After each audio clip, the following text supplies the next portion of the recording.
All right, shalom everybody, and peace of the Lord to all of you. Peace for those who love peace, and no peace for the wicked man, the Lord said. Today, our topic about transformation and how Islamic deception work. As you see in the thumb of my video and the title. But before I go, like I saw a live broadcast talking about a debate. I just saw two names I never heard of them before. Uh, it is let us see, where is the video? Maybe I did not copy the video. Okay, let me see. Yeah, all right. So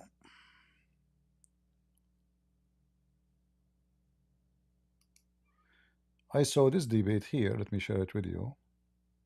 They were talking about it. I did not see it. But I run quickly through it, one that I know. you know. And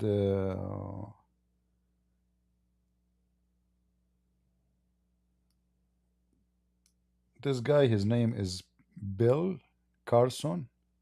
The other person, the Christian guy, I do not know his name. Um, but anyway, his name is Huff. Huff. Okay. So the debate based on what? Based on like this guy, he claimed that he study history, which I really doubt because you see, when we read books about history, it's always based on who wrote the books, not necessarily is true. As an example, if I go right now study the history of Christianity written by Muslims, we know that the Muslim will never write anything truthful about Christianity. Uh, and always, history is written based on the idea of the writer, not necessarily actual history. As an example, if somebody he like Hitler, he will not write Hitler that he was a bad person.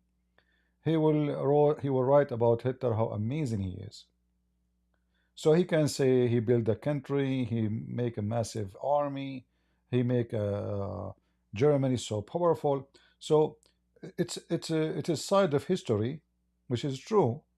He was able to make Germany so scary, but he just gave you one side of the story because this is the story or the side he liked. So history depends in the historian, not on history.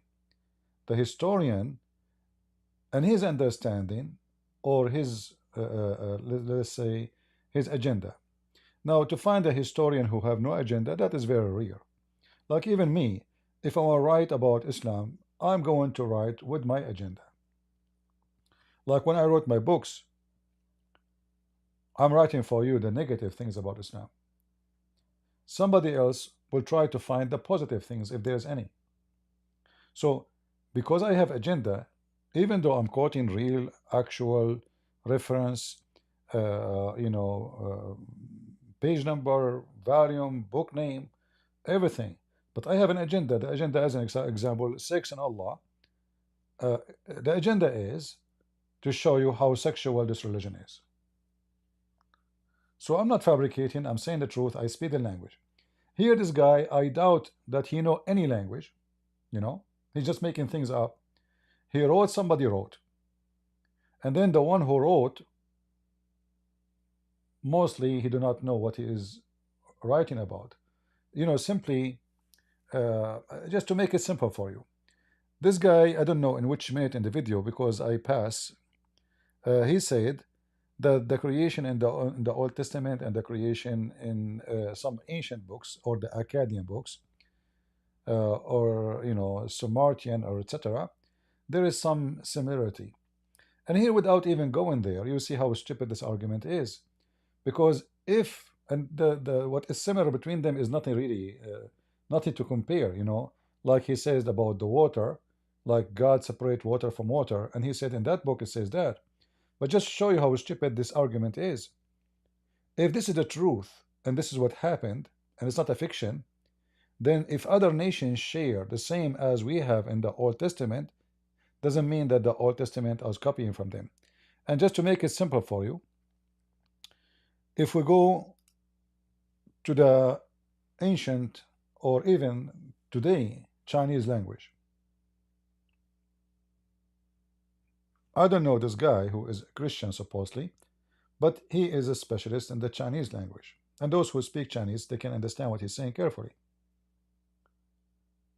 He proved to you that the story of Adam and the story of the flood exists in the Chinese alphabet. So I can say now, if I am that guy, I will say, okay, see, the Christians, the Jews, are copying the Chinese. You know? Or I can say, well, the flood was real. So if the Chinese, they knew about it because it was real, because it's not a fiction, I will play a little part and then we continue. With the Jews, Chinese is one of the earliest and the oldest enduring civilizations. 跟犹太人一样，华人也是历史最为悠久的一个文化。It has a 4,500 years of unbroken history. 整个历史洪流当中，将近经历了4500年。But I wonder how many of you have experienced this when we become Christians. 我不晓得有多少人呢、当你做基督徒时候经过这种情况。You see, to most of us Chinese, when we become Christians, somehow we are made to feel like we have forsaken our Chinese roots. 我们中国人做了基督徒之后，好像让我们感觉到我们放弃自己华人的根了， That we have abandoned our Chinese heritage and culture. 放弃自己的文化，我们遗产传来的产业。That we have embraced a foreign Western religion, a religion of the white people. 现在去拥抱是 And this is true, and this is what people they try to say to you. This some Asian they feel this way because I'm leaving my roots. I am a Buddhist. I am etc. But then you will find out that this is not really. You are not leaving your roots. You are coming back to your roots. I will skip a little bit because the video is long, to where he starts speaking about the language. Just until 2500 BC. 华人的历史可以一直往前推到主前2500多年。 Now, Taoism came about 6 BC. 道教大概是公元前6世纪来的。 About the 5th BC, you have Confucianism, and you have, I spelled wrongly, Buddhism. 而大概在公元第5世纪的时候，有儒家跟佛教出现。 So the big question is, what about those 2,000 years? 问题就在这中间2000多年呢？ Before Taoism, Confucianism, and Buddhism, what did the Chinese people believe in?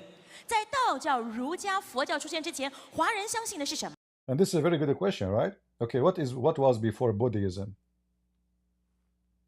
If Buddhism and 6 BC, okay, so what was before? Nothing. Always man, always he seek knowledge about God. Where he coming from? Who is in the sky? What's going on? So then people they start worshiping even planets and stars and sun because they are simply seeking to find out who is the one in charge. Let us continue. 什么？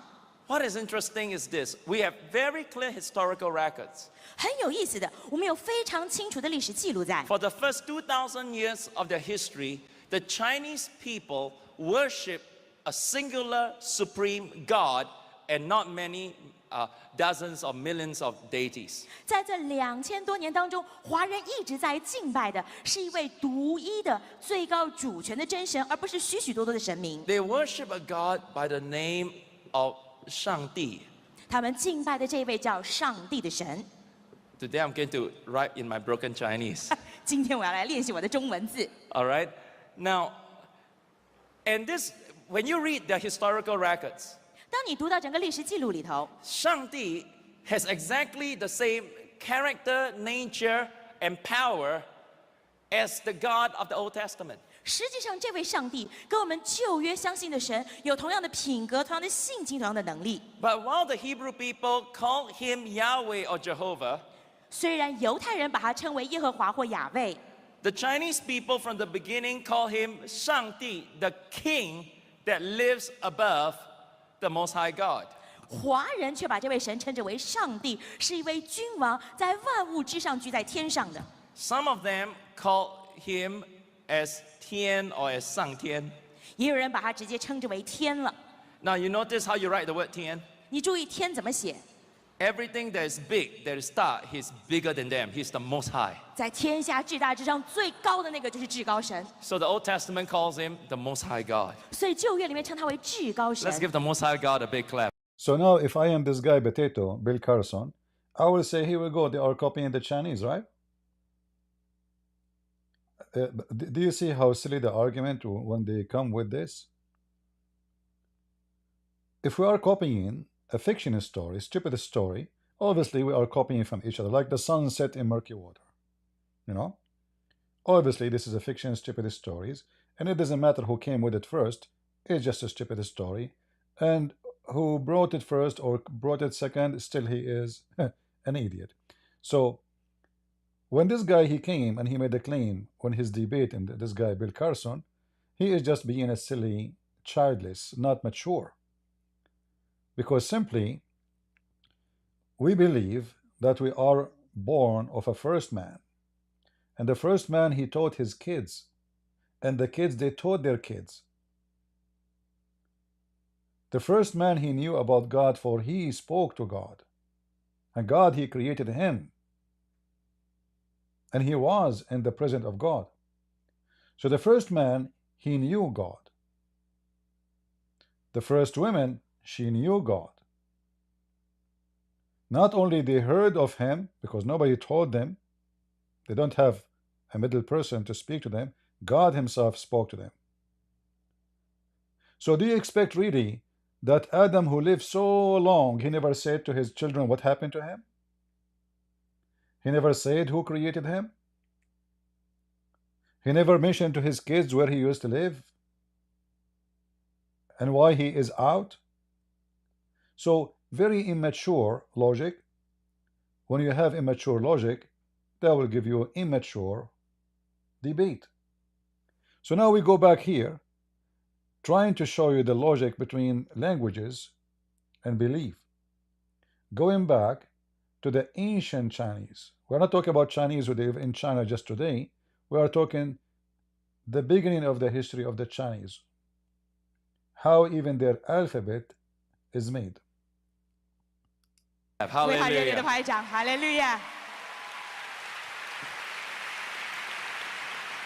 China's greatest historian was a man by the name of Sima Qian. 在中国当中有一个非常了不起的史学家叫司马迁， In his classic historical records, he recorded of a king called Huang Di, or the Yellow Emperor. 而在他流传千古的著作《史记》当中，记载了第一个人叫黄帝。 Now, Huang Di is supposed to be the originator of all Han people, Han Chinese. 黄帝基本上是所有汉族人的始祖。 He lived around 2400 BC to 2500 BC. That means right from the beginning. 他所居住的时代大概是公元前2400到2500年，在最开头的时候。 And Sima Qian recorded that Huang Di actually built an altar in Taishan, which is the mountain in Shantung province, to worship Shangdi God, the one supreme God. 司马迁记载，黄帝特别到了中国山东的泰山，在那里为上帝这位神筑了一座坛，崇拜他。 Sima Qian also recorded in his historical records a comment by a Han Dynasty scholar. 而司马迁在《史记》当中，同时也记载汉代另外一位史学家的记录。 Well, the Chinese, I'm going to ask Lu to read what was written. 这位史学家郑玄，他写的中文是说：“上帝者，天之别名也，神无二主。 In other words, Shangdi is another name for Tian. 上帝就是天的另外一个名字。 And he says and he says this, the spirits do not have two lords. In other words, the Lord your God is one. 他讲得很清楚，只有独一真神，没有两个主。 Again, it confirms exactly what the Old Testament says. 再一次 So now if I am Bill Carson, I will say, you know, the Christians are copying from the Chinese, right? So, and then he will go over the alphabet, You know, very interesting video actually. You know, languages is fascinating. The more you know languages, the more you will be amazed about how much you discover. Uh, However, similarity does not mean that we are copying. It means we are truly one race of mankind, and we have one root, and we have one creator. And that story transformed through generation to come to every one of us. You know, let us say that Moses did not write his books. Do you think people before Moses they know nothing about their God? Are you with me, guys?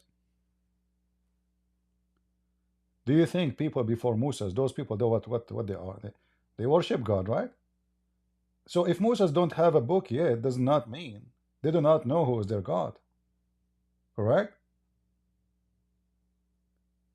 So if we go to the point where Moses he wrote, it doesn't mean that this is the point where the knowledge about God and what he did started.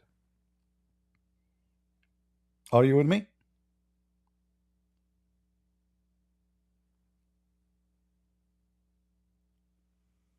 So very silly and immature argument, because simply they must be knowing what they worship. Moses is not the one who told them about God. Moses was a man chosen from them by God, which they worship already. So let us assume Moses never wrote a word. Are we going to say that those people do not know who is their God? So what Moses revealed, not necessarily he is the only one he knew what he revealed. And because we have, let us say, we don't have all their books, like we know that Abraham, he's supposed to be a prophet, or maybe some they call him the father of the prophets. But I believe that if we go and read in the Old Testament, we will see that Noah is someone mentioned in the Bible, and he received command from God. If we go and read actually the book of Genesis chapter 5, you will see that even the names of the children of Adam is a delivery from God, which means they are not really names. So you see, human being, he don't have a disconnect with God. Human being have disconnect from God, the true God, when he start following his own stories. So now if I find a book from the time of Noah speaking about how God created the earth and the heaven, who is going to be copying from who? Moses copying from Noah, or Noah copying from Moses? I say none, because this is a true story. Just repeat it again. Moses did not receive a book from Noah to copy it. And Moses was not even living in the territory this guy was talking about. He is not in Iraq. We know the story of Moses, where he grew. So what Iraq have to do with Egypt? Maybe this guy, he think at that time that culture transformed through WhatsApp. Different religion, different language, different ethnic, different, everything is different. So a very, very shallow, let us say, approach to the topic to say we are copying. And what we copy, that only God, he separated water from water. That's it. But the story you are talking about, about those gods fighting, and then earth is created. They are the planets and the stars, they are gods. Is that what we teach? So from the whole story, you get nothing except water separate from water, and that's it. We're copying from each other. Why would not copy the rest?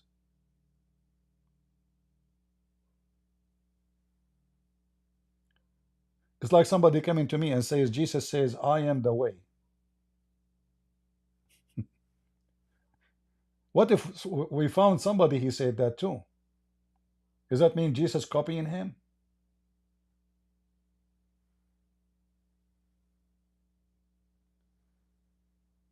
To find out who is copying who can be if we have an exact details and the story match perfectly. Like example, the story of Alexander the Great, which is written by a fiction writer from Syria about Zulqarnain, the man with the two horns, which Muhammad mentioned in the Quran. It matched perfectly. If we compare between the story of Solomon speaking to the ant in the Legion of the Jews, we will find that the story in the Quran matched perfectly with the story of Solomon, which is a fiction story for the Jews. Then we can say, obviously, there's a copy, and the copy is so clear. It's not a copy of one word or two phrases, it's a copy of the whole story. So none of those who he is quoting match with our. It's like, I saw once somebody saying the story of Jesus is like the story of Buddhist or the Buddha. But then when the second you start reading about Buddha, you will see that everything they are saying is false. Like, is Buddha is a son of a virgin? In their video, they said he was a son of a virgin. Buddha was son of a virgin since when? His mother, she have tens of kids. So anyway, so they fabricate, and even they write books about it. And they say it to the naive, and the naive believe it. Nobody want to go and check history and see what history says. So when we look and we find the Chinese alphabet, which this guy, he will say to you later, is telling us the story of the flood of Noah. Let me see if I can move to that part. I'm not sure where in the video, because the video is very long, I don't want to play it all.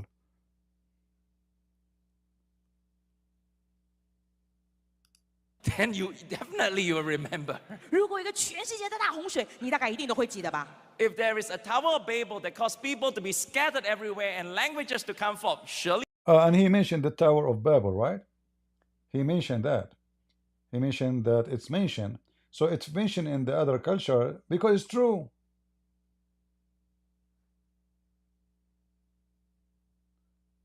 But you will notice that in other cultures, when they mention the tower, they have their fiction stories. Like, as an example, the Quran the Bible mentioned Babel. The Quran mentioned it too. But according to the Quran, he took allegiance from the Armenian about two angels, their name is Harut and Marut.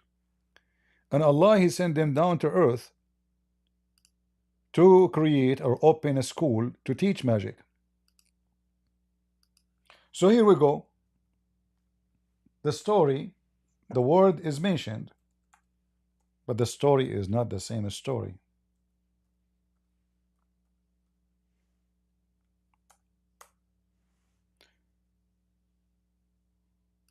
Far away from anything we know in the Bible, right? So here we go. You will see here that Allah, he sent down two angels in the Babylon tower. Their name is Harut and Marut, and you can tell from the names that they are Armenians. And those two angels, when they came down to earth, they came because Allah, he sent them in a mission to teach magic. However, there is additional stories from Muhammad about this story, that the angels, they challenge Allah when he said he is going to create someone in the earth.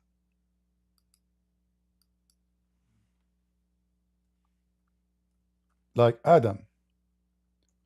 So the angels, they say to him, are you going to create someone who would do mischievement? In chapter of the cow, verse number 30. So Allah, He told them, okay, you are saying that he is going to do bad, and you are better, huh? All right. What about you choose two of you, and I will send them down to earth, and we will see if you can survive sin. So Allah, He sent the two angels. The angels, they chose the best of them, and the best were Harut and Marut. And I don't know why Jibril is not there, because the best should be Jibril, and then Mikael. Here you see Muhammad is copying names from a religion, from other religion, Gabriel and Mikael. So He sent them down to earth, and then Allah, He sent them a woman. She is so sexy. Her name is Venus. And this woman, she told them, if you want to sleep with me, because they got so excited when they saw her, because Allah sent us two angels as men. He made them go to earth as men, not as angels with wings. So when those two angels, they saw Harut and Marut, they saw Venus, they wanted to sleep with her. She said to them, you have to do three things before you can sleep with me. You bow down to my God, which is not Allah. You drink wine, and you kill somebody, he's innocent for me. The angels, they did the three things, committing sin, and then she told them after they did, well, you know what? Still, I can't sleep with you unless you tell me the password to go to heaven. And then they told her the password to go to heaven, and she fly right away to heaven. But however, Allah, He right away He was informed that Venus was going to go to heaven. So Allah, He shot Venus with a star, and He melted Venus, and He made her a star. It's called Venus. And now we see the mixes of fabrication with something truthful. The Babylon Tower is real. You see, the Babylon Tower is not fiction. Are you with me? So I can take one thing which is real, and I can add a billion things around it, which is absolutely stupid. And then we will find later that this is all of this obviously coming from the Greek culture about Venus, the beautiful woman who is, a planet or a star. So here we can say there's a copy, and here we can say, well, it's obviously a copy because it matched perfectly, not two words, not only Babel, it matched everything. So if I have one thing in a story, and this story is real, and then I found it in other stories, which is fiction, doesn't mean that the real story is not valid. You know what I mean? I can go right now and make a movie about Trump. Trump is a real person. But I can add to the movie things Trump he never did, never said. So I can use a real character or real location to base on it a story which is absolutely fiction. And then if this fiction is a part of religion, this fiction is going to be believed and followed and worshipped. So when this guy in this debate,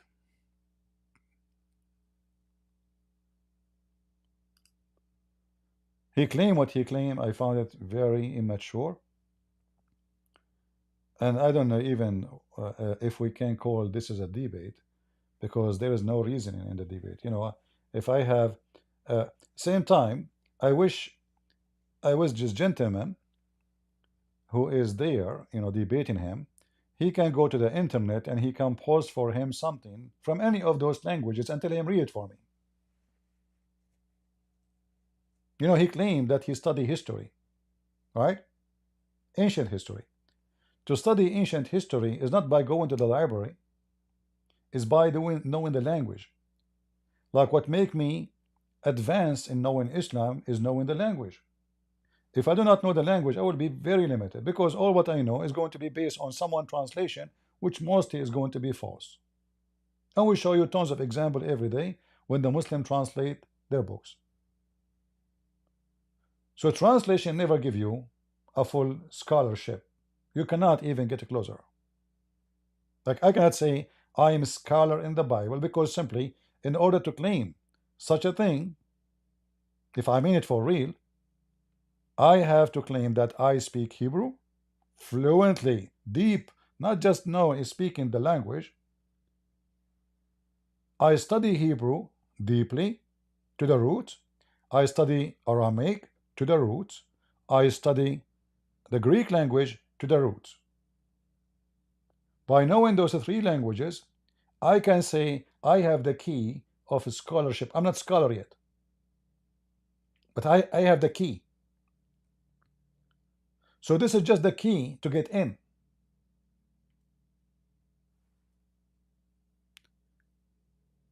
Before you work as a translator, you have to learn how to translate. Translator does not mean you know the language only. Translator is a skill, ability. So when I translate something, I can be fooled by the language if I am limited. As an example, if I read a book 100 years ago written, it says that this person, he was so gay. If I do not know that at that time the word gay used as the word happy, I will put in my translation, this guy, he was so homosexual. Are you with me?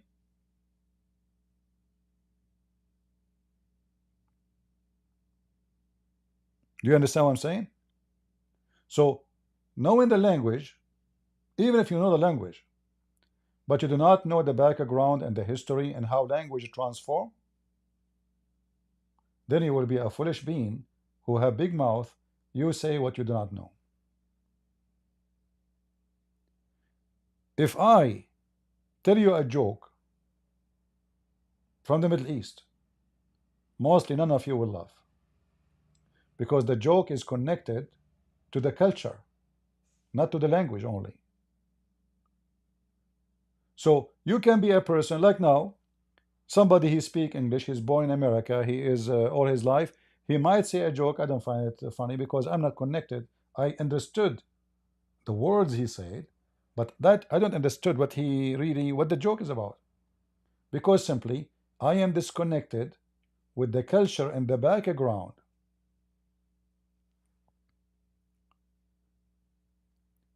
So the logic of this guy, he don't speak the language, he can't even read one letter of it, yet he claimed that he studied it. And how he proved it? He said in the last year, 9 months in the hotel. How he proved it? Like, was he able to quote for us any so-called script from those books and read the language? He don't know anything about them. There is a person, I forgot the name of the debate, and then they took him to court. I forgot the name of the person. Somebody remind me. So this person was claiming that he speak, I think, Aramaic. You know, it turned to be he never even know one word. You know, actually, I think he is the one who took the other person to court, but in the court he was exposed. I forgot the name of the person.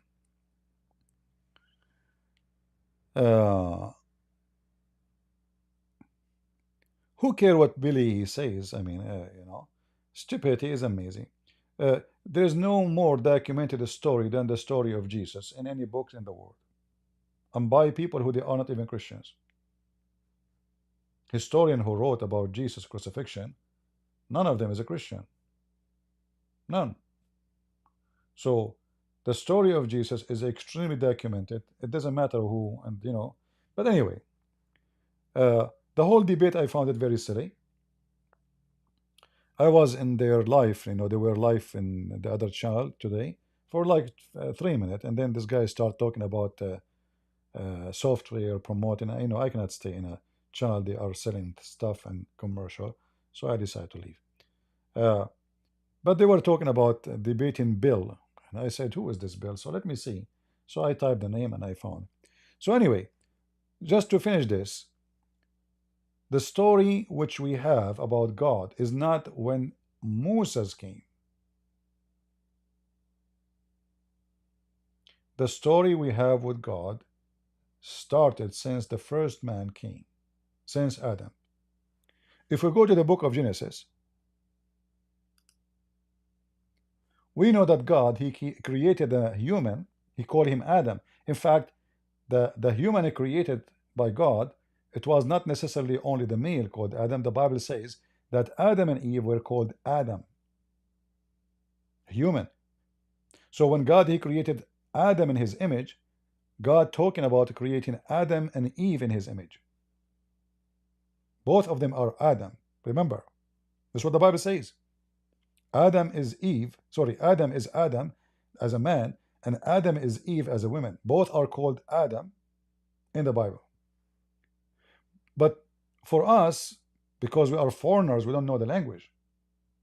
Then we read Genesis 5, we will see that this person gave birth to this person, and then he gave birth to this person, and etc., etc. We are just reading names. For us, those are plain. They mean nothing. What those names mean, even to pronounce some of them, it might be difficult for you because you don't have the same letters. But the second we have deep knowledge of the language roots, we will find a lot of mystery solved. Listen to this video. So God created Adam. Genealogy, bear with me, in Genesis 5. The first one is Adam, and that's pretty straightforward. Adamah means man, no problem there. So his son, Seth, means appointed. In this case, chapter 4, the earlier chapter in Genesis, Eve explains it. Eve said, "For God hath appointed me another seed instead of Abel, whom..." See how the Bible is amazing? Are we copying somebody now? Is the name Seth exist somewhere? So Seth is a word mean appointed. And then we will find in Genesis 4, for God has appointed me. So now we know that this was not really a name. This is why I say to you always, there's no names in the Bible. There's no names. The Messiah is not a name. Yeshua is not a name. Elohim is not a name. Adam is not a name. Abraham is not a name. Moses is not a name. Each one of them is a story. Each one of those names is a message, is not a name. Like, your parents, when they gave birth to you, maybe they were confused about what to call you. If you look like me, maybe they will look for the zoo. Maybe you look handsome, so they will call you maybe Venus. But in the Bible, the story is different. Those names are given based on a mission, based on what they will do. So Seth, for God has appointed me. Who came slew. So the name Seth means appointed. Okay, we're getting somewhere. The next one is Enosh, and that is a verb which means mortal, frail, or miserable, from the root anash, which is usually used of a wound or grief or something like that. Pretty tough handle to go through school with. He has a son by the name of Kenan, not Canaan, as some of your Bibles have, Kenan, because Balaam, in fact, does a pun on those names in Numbers. But the point is, that word can mean sorrow, dirge, or elder. That's another tough label to go through school with. Hey, sorrow, you're on our team. It's a pretty tough name. Yeah, if you ask yourself, like, why anybody want to call his son Sorrow? Like, imagine you have a son, you call him Sorry. That's not a name you give to your son. Why you want to give him such a name? Mihlalil. So when he has a son, he says, enough of this. He named his son a mouthful, but a great name. He called his son Mahalalel. Mahal, which means the blessed or praised one, and El, of course, the name for God. So but Mahalalel, remember, nobody will give his son a name, the praised one, because that is going to be blasphemy against God. Because the praised one is God, right? The praised one is God, is not anyone. So why the name is given to him? We will find out. Mouthful, but what it means is the blessed God or the praised God. So far, so good. Now his son is named Yared, which is a verb meaning to come down, and there's a whole story behind that I'll spare you for this particular discussion. And he has a son by the name of Enoch, which we mentioned already, but what does the name Enoch mean? It turns out it's an academic term. It means commencements or teaching, if you will. And Enoch, of course, as I said before, had a son by the name of Methuselah, and of course that was his death shall bring, and that was the year when he dies is the year the flood came. We went through that. He has a son by the name of Lamech, and this is a case where the root is still available to us in our English. The root there, we see it in lament or lamentation, and Lamech means despairing. It's a root that implies despairing. And Lamech has a son by the name of Noah. How many of you have heard of Noah? I have about 60%, Graham. That's scary. Okay, I'm kidding, of course. Okay, Noah. So it's derived from the Hebrew word nacham, which means to bring relief or comfort. In fact, you see, those are not names. Until now, we did not see one name. There's no name. We call them names because we use them to identify a person, right? But in fact, as you see, they are not names. They are a story. The comfort or rest is what the term implies. And in fact, his father says he calls his name Noah, saying the same shall comfort us. The name Noah means comfort or rest. Okay, so you've been with me so far. We have a genealogy here then of 10 people: Adam, Seth, Enosh, Kenan, Mahalalel, Yared, Enoch, Methuselah, Lamech, and Noah. Let's not transliterate it, let's translate it. What do those names mean? Well, Adam means man, Seth means appointed, Enosh means mortal, Kenan means sorrow, Mahalalel means the blessed God, Yared means shall come down, Enoch teaching, Methuselah his death shall bring, Lamech the despairing, and Noah comfort or rest. Amazing. It's just the story of Jesus. So the story of Jesus is not written first time in the book of Isaiah or any book. The story of Jesus is written from the first man. The plan of God. Those names were not given randomly, but they are given according to the message. So a man appointed, mortal, sorrow, the blessed God shall come down, teaching. His death shall bring despairing and comfort and rest. That is the Messiah.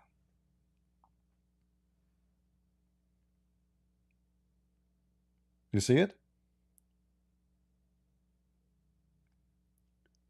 So if we want to go to ancient books, are we going to find those names and what they mean? We copy names, right? I mean, as an example, if you go in the Philippines, you see Filipinos have names. They themselves, they have no idea what they are. And if a Filipino, he go to work to a different country, he come back from that country, he like a name he heard there, so he give it to his daughter. But it might be even a name of a boy. They have no idea what the name means. You know, they just copy it. You know, sometimes even you will see funny, weird names, even bad names, because you don't know.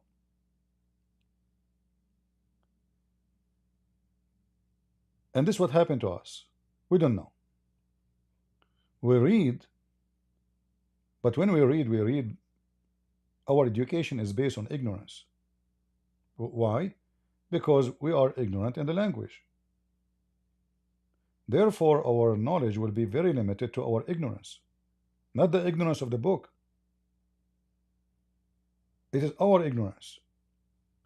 So how many of us we did read Genesis 5? How many times? But we did not notice any of this, which is very normal not to notice because we don't know the language.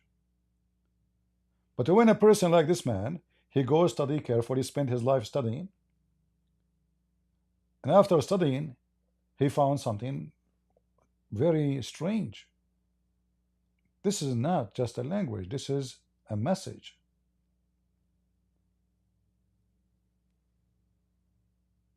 So Christianity is not based on just a book because it's ancient book written thousands of years ago.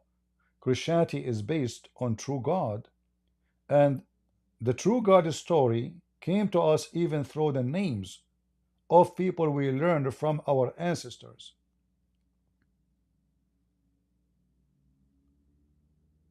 If you think that nobody knows about Noah, you are mistaken. His kids, they knew about him. If you think Noah do not know about his father, you are mistaken. Noah was not adopted from an orphan, and he was not a person who do not know who's his parents.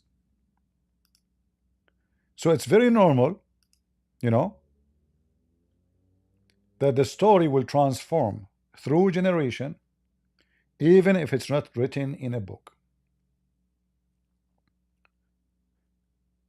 And then if we go and say, okay, well, Noah, he gave birth to Sam and Ham and Japheth. And then we go check, you see the Bible is very detailed about the son of the son of the son of the son, and even how long they lived. And then I will not be surprised if we check every name, we will find something about the name. Like I mentioned to you before, that the word Arab is not, it's an ethnic. Arab is an Aramaic word.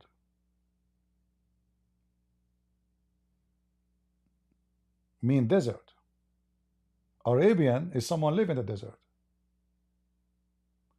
So if the Aramaic now, they go to Nevada or Arizona, this is Arab for them. But the ignorant, he think that Arab is an ethnic because he's a foolish. And then in order to connect themselves, like what they do today, as an example, the Arab, they want to hijack Israel. So they try to connect themselves to people who live there at that time. So they look for ancient names of nations who live in that territory, and they try to claim that they are from them, but the fact they are not. Bedouin, you know, when we say gypsy, what gypsy mean? Like the second we say gypsy, we are talking about people who go from place to place. They don't have a ground. They move from place to place seeking their, you know, livelihood. The Bedouin is the same. He cannot stay in one place, not because he likes to travel, no, but because he live in a desert and he seek where the grass is for his animals.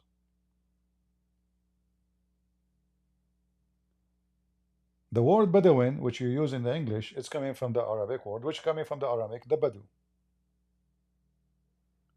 which is people who keep moving. In the move, they carry their houses and they have tents. So when somebody tried to connect himself to a root, in order to do that, he tried to find any connection between him and such ancestors. And usually I find out that always people who have no family, they try to find a good family. Like as an example, you know, a person who is from a very bad lineage, he tried to find himself a good lineage as Muhammad. So suddenly Muhammad, he claimed that he is from Abraham.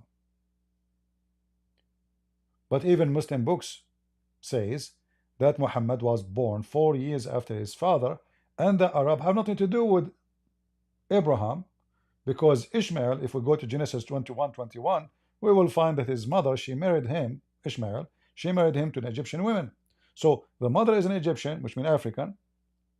The father is from Iraq,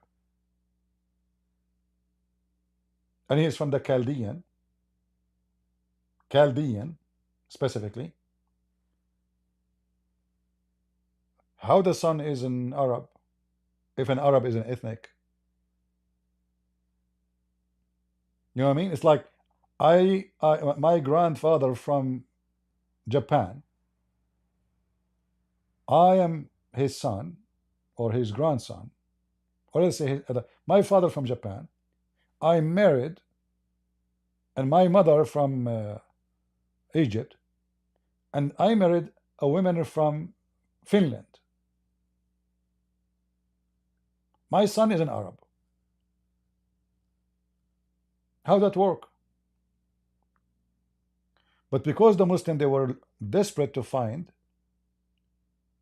a legitimate lineage for Muhammad to make him acceptable for the Jews and the Christians, they try to insert him into the lineage of Abraham.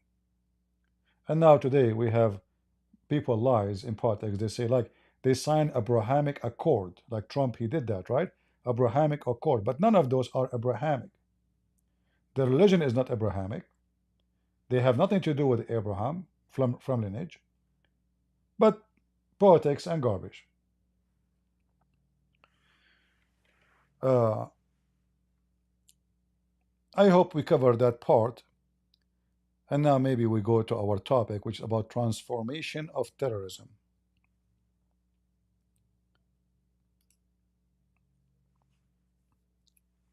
You know, Muslims always,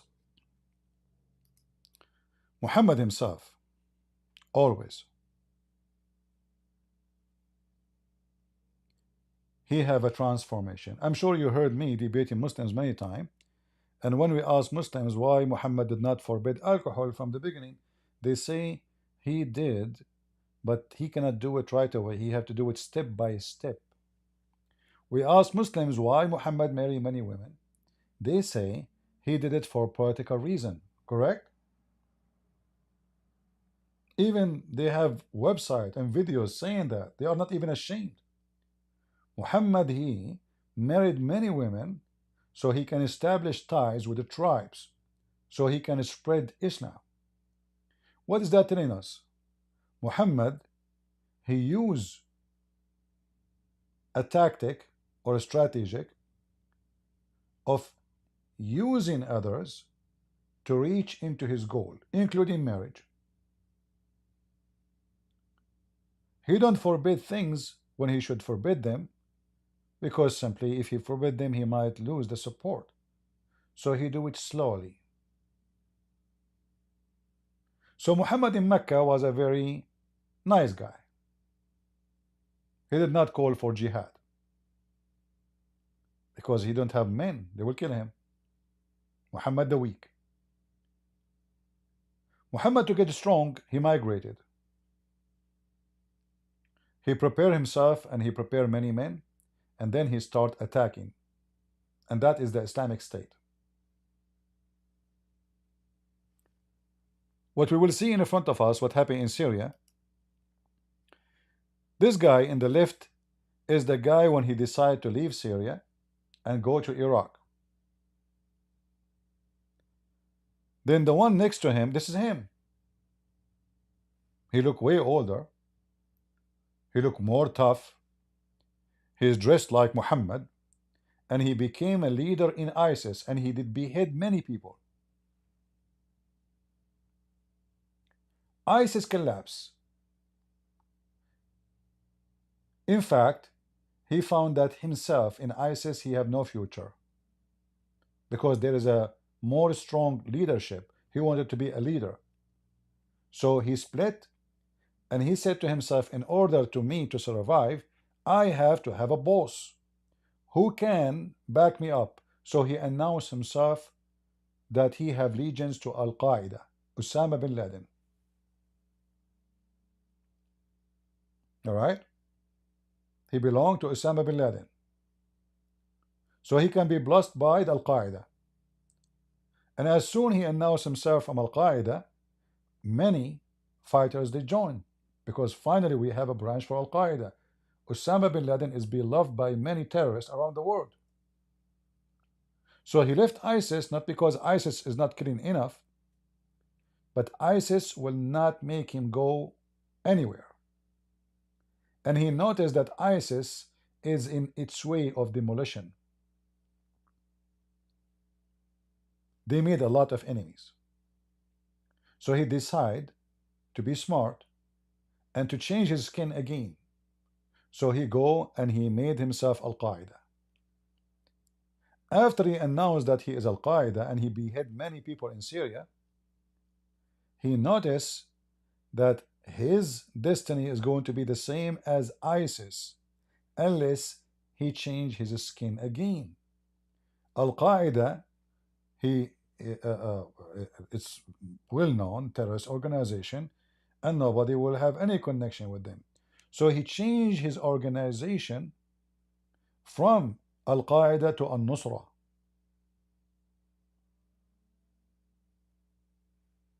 But still is Al-Qaeda. Didn't work. So then he said to himself, let me change it to Tahrir al-Sham, which means freedom for Sham. Sham is the name of like the whole all of Syria. Sham is more than Syria, actually. Syria, the country now, is not the natural Syria. The natural Syria, as a geographic, is all the way Jordan, Iraq, Syria today, more than half of Turkey, all the way to the mountains of Zagros in Turkey. That is Ash-Sham. So he said to himself, let me call myself the organization of Tahrir al-Sham, which means freedom for Sham. And you will see that how his face is changing, how the hat he wears is changing. Lately, he have none of those in his head. He is now wearing a suit. And now he will sit with the CNN, and even he is not against the American to be in Syria. What happened? A sneaky Muslim. Muhammad, he signed an agreement with his enemy. In chapter 9, verse 1, you will see that Muhammad, after he signed an agreement with his enemies, he waited until he is strong. And then he said to them, Bara'a. In fact, this chapter, they call it now At-Tawbah, which means repent or repentance, is a false name. The real name of this Quran, this verse, this chapter, is Bara'a. Bara'a from what? What Bara'a mean? Freedom from all obligation of agreement. So Muhammad, he canceled all the peace agreement, and he gave them 4 months to leave the Arabia, or he will kill them all, or they convert to Islam. And this is what this sneaky Muslim trying to do. He is willing to sign an agreement with Russia, with America, with the West. He knew now that his so-called government is fragile, is very weak. The Israeli, they are 25 kilometers away from Damascus just today. 25 kilometers away from Damascus. This is during the night. The Israeli, they went all the way to Damascus, to the 25 miles away. That means in less than half hour they can take Damascus.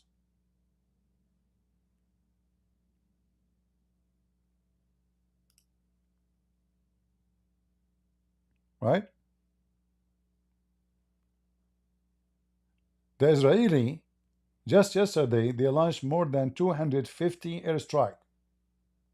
They destroyed many warships in the port of Tartus and Latakia. They destroy all the facility which can be dangerous.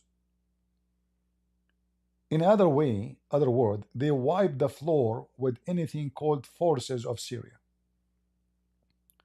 Yet this guy, the sneaky Abdul, he did not say one word against Israel. Like imagine now you are claiming that you are the one who will rule Syria. Shouldn't you say anything? The Israeli did bomb you 250 times in one day. Shouldn't you open your mouth? Say something?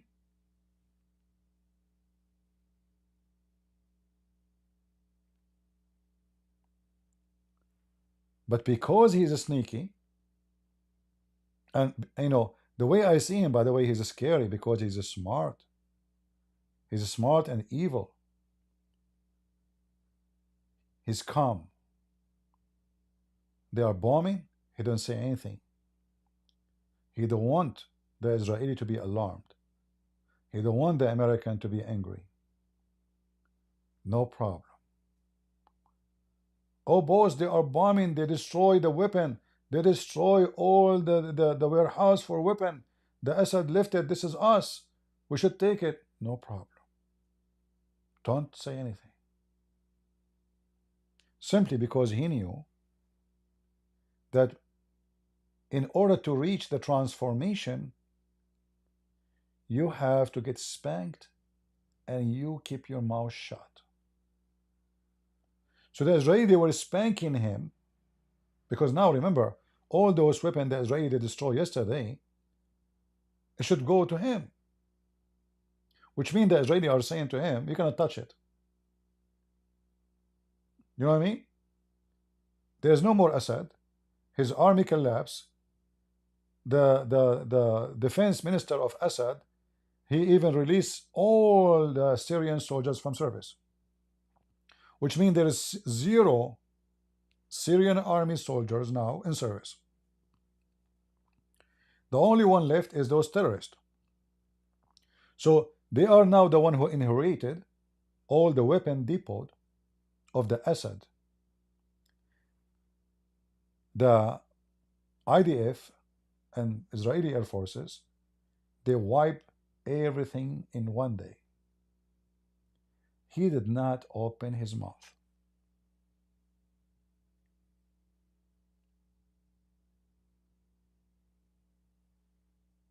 The same he transformed from, like, the first picture you see, a normal person, to ISIS butcher, to Al-Qaeda butcher, to a civil suit guy, and he have interview with CNN, and he's so friendly. He believe in a human right. He said he mentioned in his interview that we go through transformation in our life. So he claimed that he changed. He's not the same person. Not anymore. So he denied that he is going to be the same. I'm not the same no more. Forget. He's trying to present himself as a new person. And he believed in a human right. And now America, they are saying, we will not go by his work, we will go by his act. I wonder how truthful what Joe Biden is saying and his foreign minister. Because according to Democrat and even Republican not long time ago, Osama bin Laden, he was doing good act when he was killing Russian in Afghanistan. Even they publish in the newspapers in America and in England that he is a hero. You can go search right now.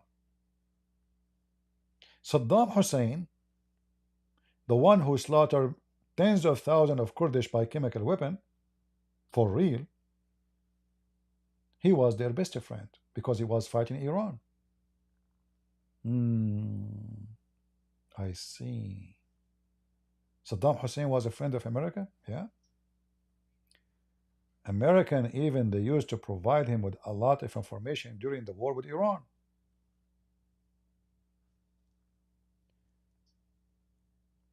During the war of Iran,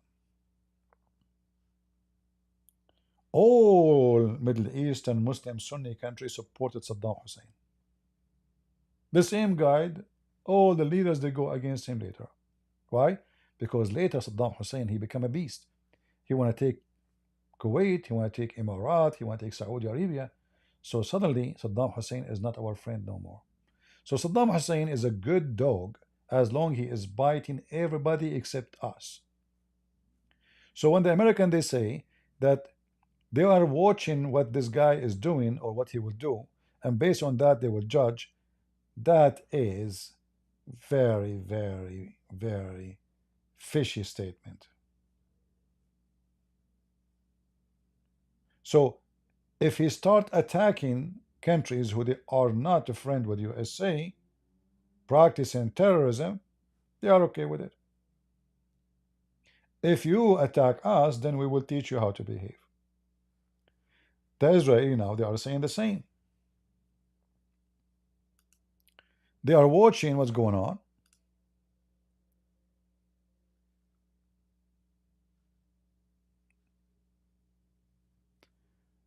The Prime Minister of Israel said, Israel wants ties with the next Syrian regime, but will attack if it poses a threat.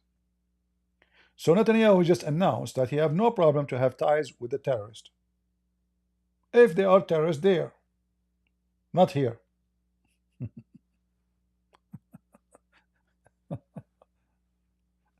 Oh boy. When I say stupidity is amazing, I mean it.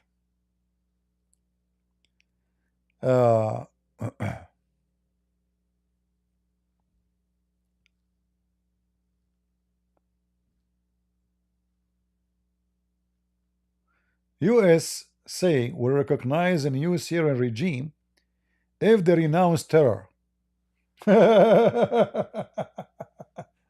See, I'm telling you the transformation. So all what this guy he need to do now, after all the people he killed and he beheaded, he was a leader in ISIS, you potato. A leader, not a soldier. So all one now what he need to do, renounce? That's it? We are friends? And then after that we will send them money from the tax of the American to rebuild the terror group of Al-Qaeda in Syria?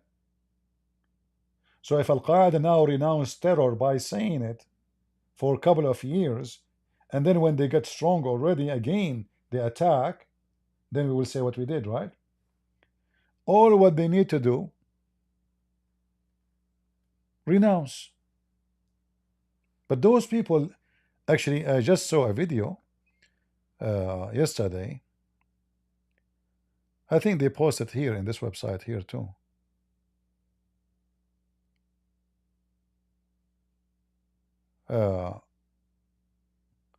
Where the Abduls from Syria, the men of this guy, they were threatened to invade Jerusalem and Saudi Arabia. They want to open Mecca. Let me see if I can find the video.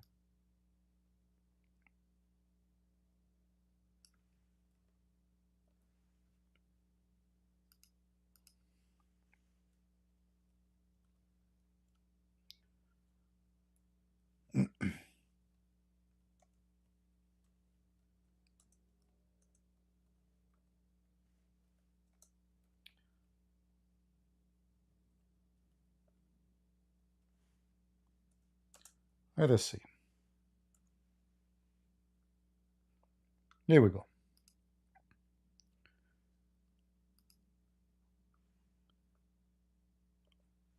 So here in this video, those terrorists, the men of this guy, they announced that Allah is willing, we are going to come to Jerusalem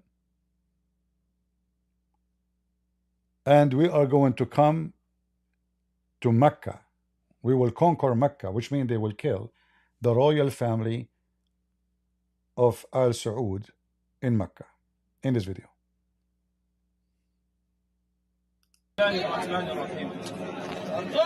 دخلنا مسجد بني أمية مطأطئين الرؤوس ذليلين لله سبحانه وتعالى خاضعين له سبحانه وتعالى نقول أن من نصرنا هو الله وأن الله تعالى بقوته هو الذي نصرنا لا بقوتنا ولا بحولنا.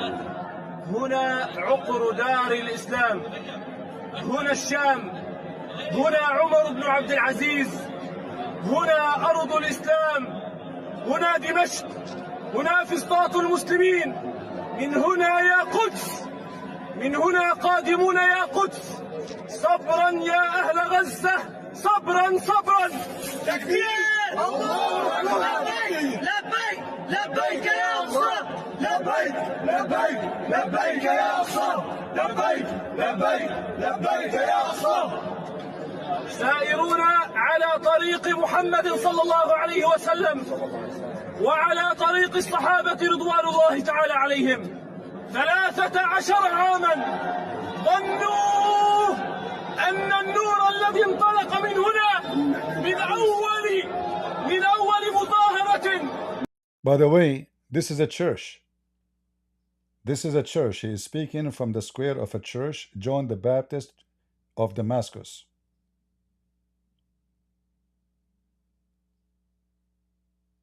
You see those filthy?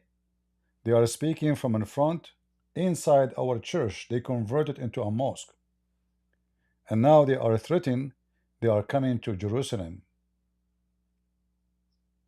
which means they are going to kill all the Jews. Those are the men of this guy. So their leader is being smart, but the puppy are talking because this is their agenda. Their boss, he would never dare to say that because he's trying to sell himself. I'm sure he will be upset from this video, by the way, because he's trying his best to present himself something new. But he cannot force those men not to express what their dream is about. We are coming to you, Jerusalem. من هنا من المسجد النبوي عندما خرجت صيحات الله أكبر الله أكبر الله أكبر ظنوا أن النور الذي انطلق من هنا من جامع بني أمية ظنوا أنه يخبو ولكن خسروا وخابوا جاءوا بالميليشيات وجاءوا بروسيا ودعمتهم الدول ولكن قلنا هي لله هي لله صبرنا جلسنا تحت الخيام جلسنا بين الطين نمنا على التراب يقيننا بالله أننا منصورون وأن الله منجز وعده فدخلنا نطع دمشق وندخل المسجد الأموي مكبرين مهللين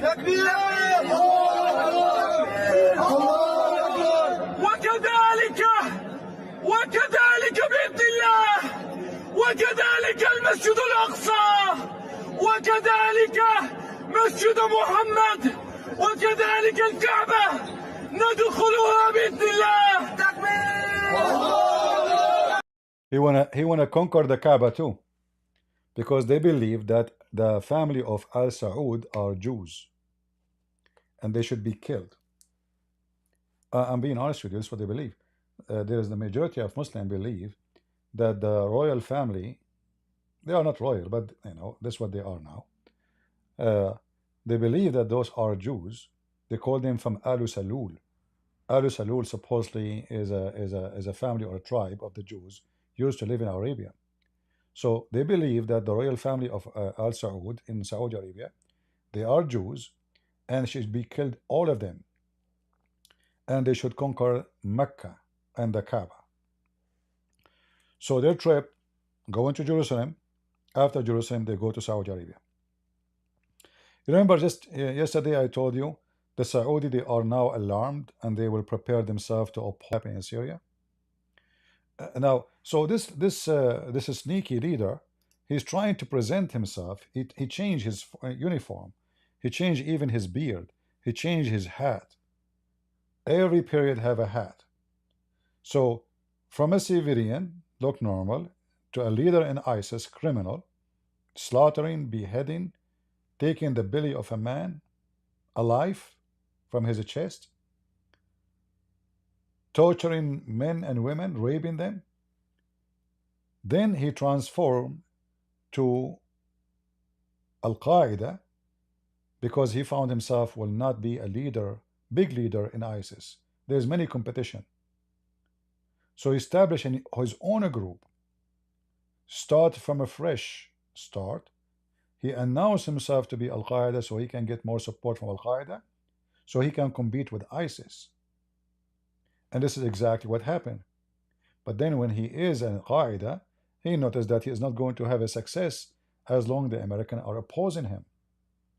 So obviously, in the last year or two, Erdogan and Qatar, they are the one playing the middleman between him and the West, trying to present him as a new person who have nothing to do with terrorism. The Russian, during the war between them, there's no war, by the way. Those guys, they are claiming that they are hero. They took over. The fact the Syrian army did not fight. This filthy Assad, it turned to be, he would withdraw. This is the agreement. We will let you go. This is what Putin told him. Putin, he sold him out. And I believe Putin, he have an agreement with the American. You force Ukraine to sign agreement with us about the land they lost, and we give you Syria. Give us one, we'll give you one. This is why during the time they were attacking, 11 days only, no war happened. The Russian airplane did not hit. They were saying Russian. It turned to be the Syrian media. They were lying. It was only Syrian airplanes, a few of them, attacking the rebels, or they call them rebels, the terrorists. The Russian, they never attack and shoot one bullet. This is why until now, this terrorist, he never mentioned Russia. He never said Russia have to go out. Until now, he never said the American have to go out. So what happened? It was a sellout, a business deal between the American and the Russian, and now they look victorious and they claim that they are the one who conquer. In fact, it was a joke. America decided to sacrifice Syria to Al-Qaeda. And the plan is obvious. We are going to cut the arm and the feet of any future regime in Syria. And this is why yesterday the Israeli army destroyed more than 250 targets in one day. More than 600 targets in less than 48 hours. Israel is 25 miles away from Damascus. All those ships you see sunk yesterday by the IDF. All those are warship destroyed. Do you see them? Do you see how many under the water? This is just yesterday. None of those who they call themselves rebels now dare to question why you are doing that. Because this is part of the agreement. We will give you Syria, but they never try to obtain any kind of weapon. Can be risky. In other way, they made Syria a farm for the terrorists, and as long as the terrorists they behave inside Syria, okay, practice Islam whatever you want, but don't fart. Don't try even to point your finger. The second you do that, we will cut your finger for you. And the Israeli, they start cutting fingers already. In fact, they cut all their fingers, all their legs. Nothing left.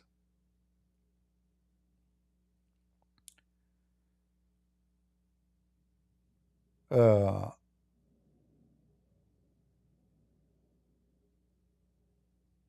us see where it says they are 25 miles away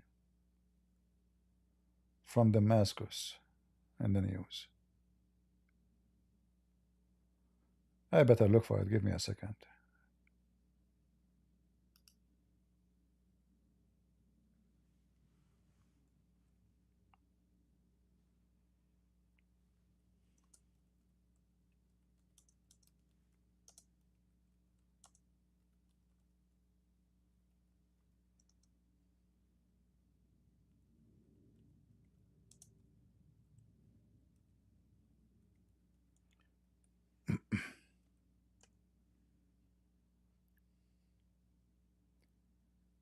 25 miles away.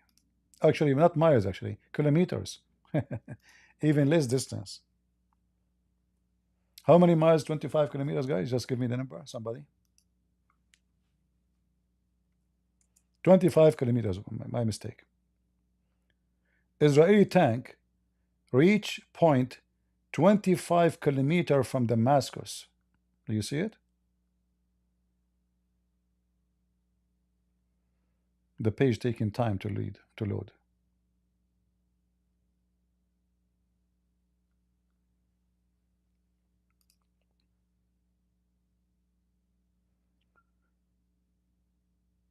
Yeah, you know, actually, during the war 1973, the Israeli almost they took Damascus. You know, Israeli can take Damascus now anytime. They can take it so easy.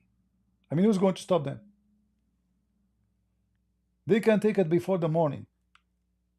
You see, taking Damascus is way easier than taking south of Lebanon. It's a flat. There's no mountains. There's nothing. So in less than half hour, they can take Damascus.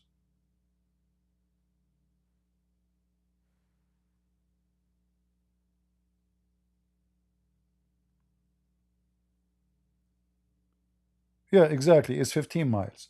It's like going, you know, is going to do shopping in America. In USA, to do shopping, to buy your groceries, sometimes you drive 15 or 20 miles. Right? So this is where the Israeli government now, the Israeli army, and none of those terrorists dare to open his mouth. What happened? Why you don't say jihad, Allahu Akbar, the Jews are coming 25 kilometers away from Damascus, and none of them dare to open his mouth. Who is supporting the rebel with the money? Qatar. Qatar, my friend, Qatar, and they have and the drugs. Qatar is the biggest filthy terrorist supporters in the world. A lot of money. See, Qatar every day in the morning they wake up with a couple of billions. You know, they can give 1 billion a month. What is that? It's nothing. A month, not a year. You know. So Qatar is behind them. Everybody knows. Isn't it Trump? He went when he was in the White House and he said Qatar has to stop supporting terrorism in the highest level, which means he just said that the one who they call him the Emir or the Prince of Qatar is the one doing it.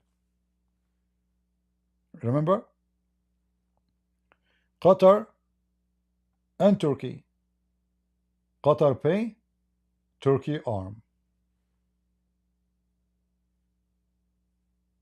America watch. Israel act. Right now, those terrorists, they are attacking the Kurdish in the north of Syria. Joe Biden is doing nothing to stop the Turkish attack. Nothing. Look like the American, they decide to sell Syria to Erdogan. God knows how much money Qatar they paid to Joe Biden. We don't know. Why they are not supporting why they are not supporting the Kurdish? Why they are watching? How come the Turkish are attacking? Neither Trump is talking. You see, Trump is not a president, yes, but he can make a comment. Not even a comment. Joe Biden, not even a comment. Nothing, you know. They are just watching.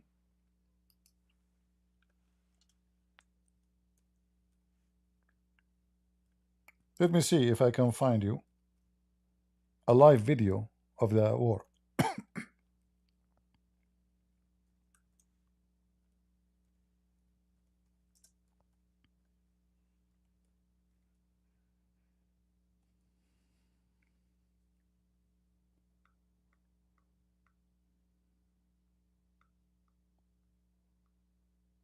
Let us see. Well, this is the page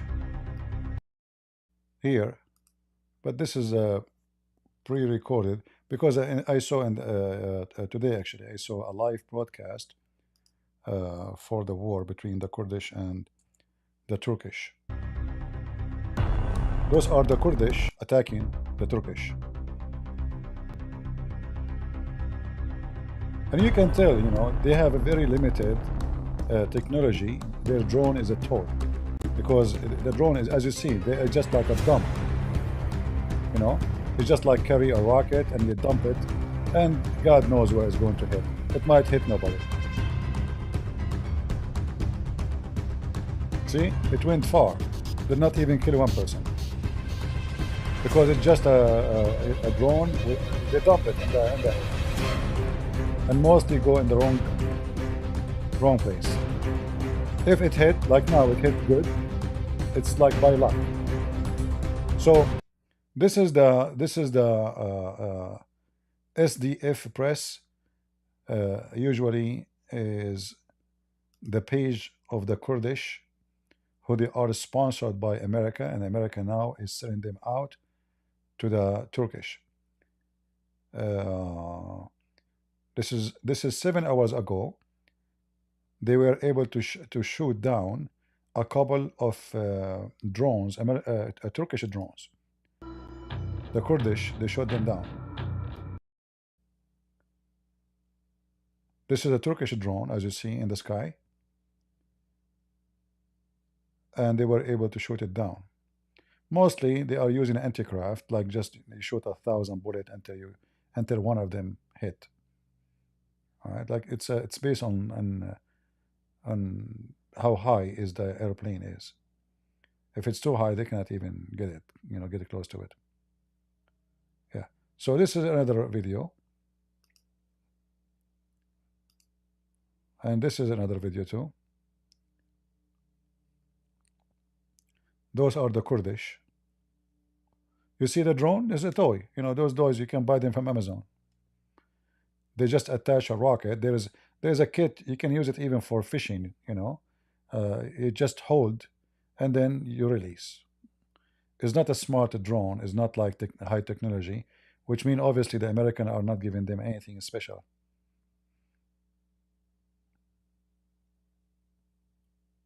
Yeah, but we cannot compare it with a Turkish drone or the Iranian drones, which the terrorists they are using.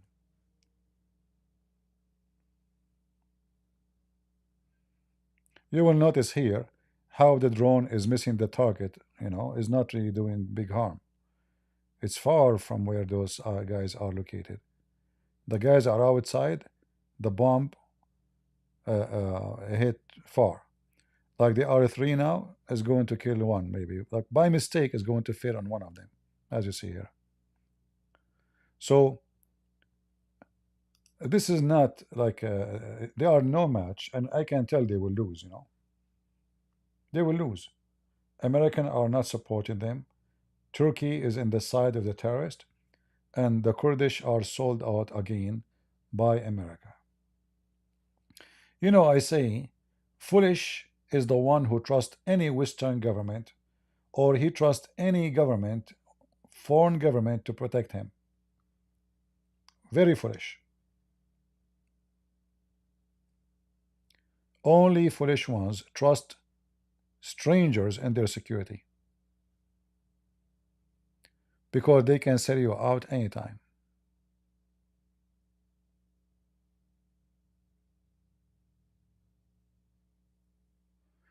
Yeah, Israeli, he said the Kurd must be protected, but he's doing nothing. Where is he?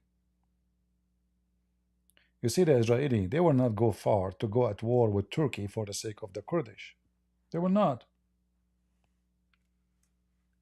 No. Israel always try their best not to seek enmity with powerful countries. To make it simple for you, many people think that Israel and Russia relationship is bad. The reality is not true. This is why Israel did not take side with Ukraine during the war, because there is an agreement between Russia and Israel in many things. Like the Israelis were hitting all those times, all these years, target inside Syria under the watch of Putin. Putin never moved his finger to stop them.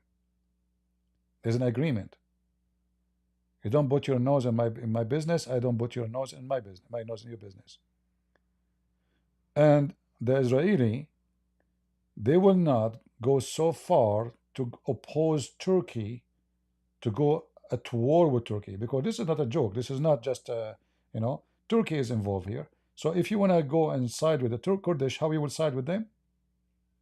Either you have to arm them, or you have to join them in real-time fight.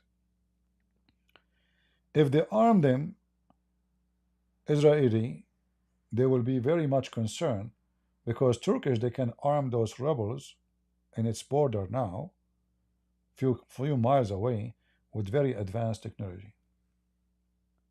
So the Israeli will do that if Erdogan start arming those in Damascus with advanced technology, which is going to cause a threat to Israel. So Israeli are not a bunch of fools to say we are going to support the Kurdish. They can support them by intelligence, they can support them by making pressure on you and USA, but they cannot do much. They are left alone.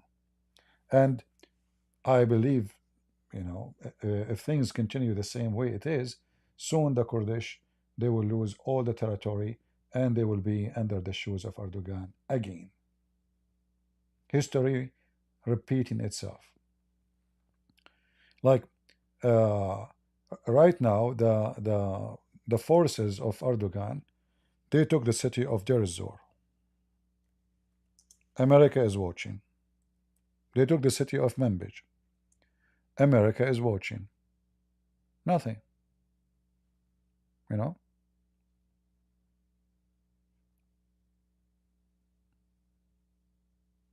Right now, as we speak, this is life.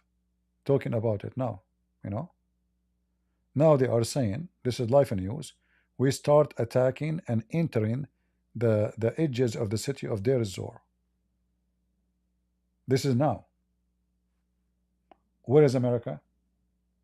Nowhere to be found. So we can say the American, they betray the Kurdish. Trump, if he come to the office, he will do the same. Just wait. Trump, he will ship them free shipping and handling to Erdogan. Yeah. So this guy, he is from the terrorists. He is asking them to attack all the Kurdish area. Even they call them pigs. The Kurdish pigs, they call them.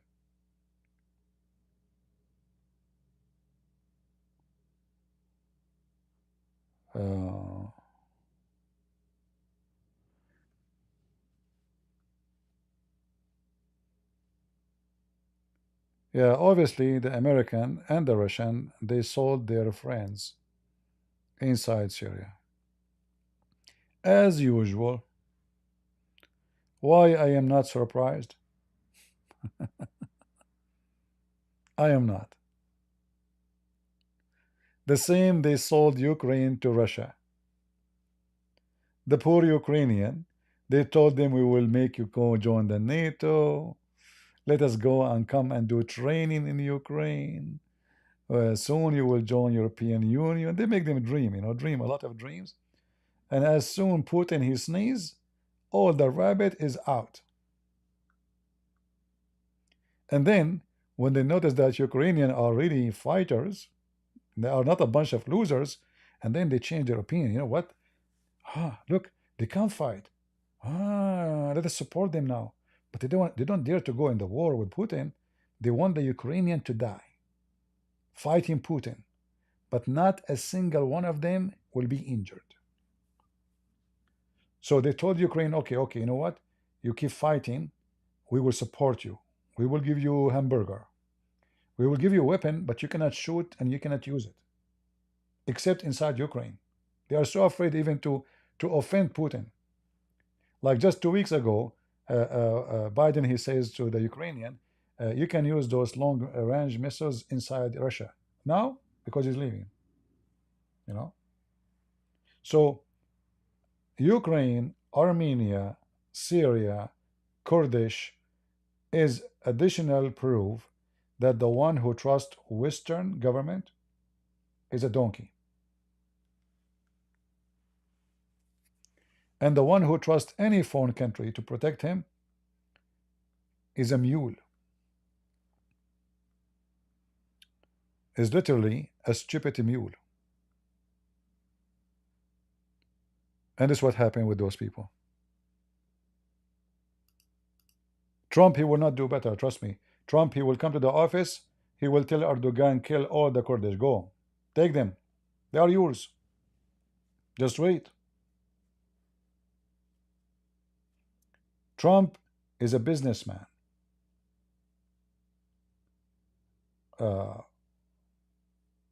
He have no loyalty for anything except the target he aimed for. He want to make America great again. Not Kurdish great again. Not Syria great again. Not any country. He don't care who is democracy, who is there is a freedom, who is it. He don't care. He want to have America great again. This is his target. And the whole world understand that very well. He want the dollar to be strong. He want the economy to be strong. He want to close his border, which is good. But when it's come to abroad, he is a donkey. And he will pay a very high price for such a way of vision. Because, you know, if you wait until the enemy come to your door, you are a fool. And if you think the enemy will not come to your door, you are a bigger fool. Those people, they announce day and night that their dream is to conquer America, to conquer Rome, to conquer Europe, to conquer Jerusalem, to conquer everybody.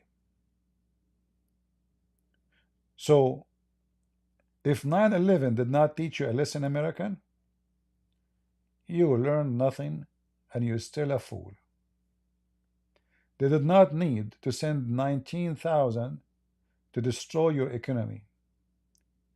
19 only. 19 individual, not 19,000. Almost all airlines go bankrupt in 9/11. Almost. All those American airlines, you see them now, they receive a lot of money from American government to keep them alive. Almost they bankrupt. 19, they were able to stop the flights of airplanes around the world, not only in USA. Europe shut down their airports.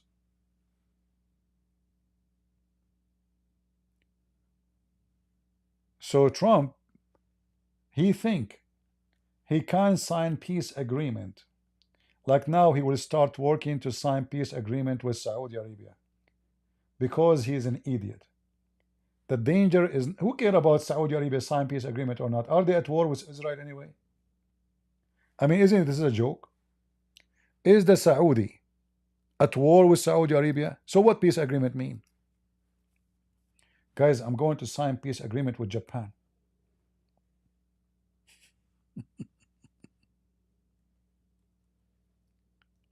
So I cannot blame him now for what happened in Syria. He is not in office. This is Joe Biden. All right.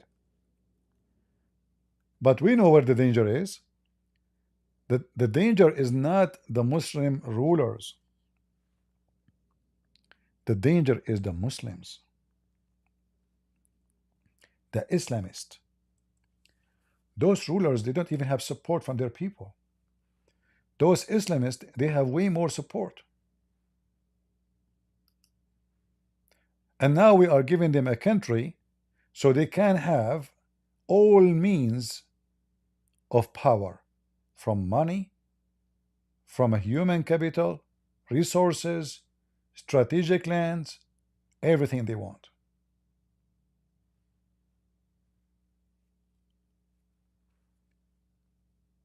When Trump, he signed what it's called Abrahamic Accord, and you know, he's like so proud, like, look what I did. But you know, like, did anyone ask himself, do even those people have any war with Israel? Are they at war with Israel? What do you mean they signed peace agreement? What this paper says there? What is that? What is that exactly? Israeli already they are flying over Saudi Arabia from long time ago. Even Israeli can go to Saudi Arabia from long time ago. So what this accord is? It's just a propaganda to say I made peace. But the real deal is the people. It's not the ruler. This piece of paper, you wipe your ass with it. Because the Islamists now, because of you American, are going to expand from Syria, starting from Turkey. Turkey, they have it already. Erdogan is there. He is their caliphate. Syria, Jordan, Saudi Arabia, Egypt, Libya, Tunis, and Emirat, and Bahrain, and etc. Who care about this piece of paper? The Assad, he signed cleans of papers. All of them, they are gone in the toilet seat. All the agreement he signed when he was a president are gone.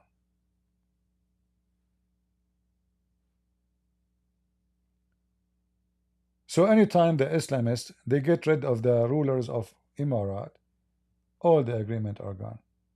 And why Israel need this agreement anyway? What they will do to what exactly those agreements about? It's just announcing actually that what they are doing already. This is why the terrorist in the video, he says we are going to conquer Saudi Arabia. All right.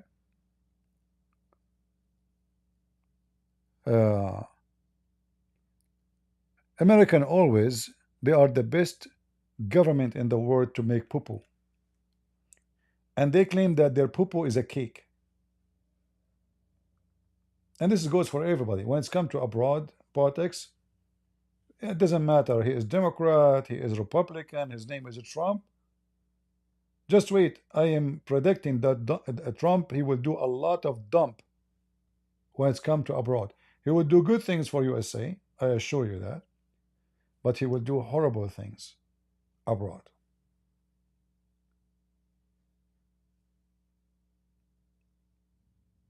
I mean, if this guy, he listened to someone like Tucker Carlson when it's come to politics abroad. So you imagine what kind of politics he would do. Tucker Carlson, this guy, he think that people in Russia, the Russian are living fancy life. This is the guy he will advise you about what to do with Russia and what to do with terrorists. This guy, he think that Andrew Tate is a great man, a pimp, a man who abuse women. This is your advisor? So as long as he have around him a bunch of fools, like Trump now, he hire the father of his son-in-law to be a highest consultant for the Middle East. But anyone check who is this guy? This guy is an opportunist person. Few years ago, he was supporting the friend of Hezbollah. He was supporting Hezbollah. Few years ago, he wanted to be a member in the parliament by the support of Hezbollah. Few years ago. Those are the ones who around Trump to be his advisor for the Middle East. So you just can imagine how Trump will do.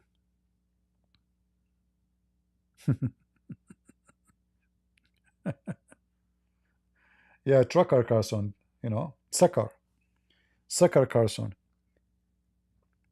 You know, I told you, and I mentioned before, that one of the stupid things Trump he do when he hire family members to be assistant.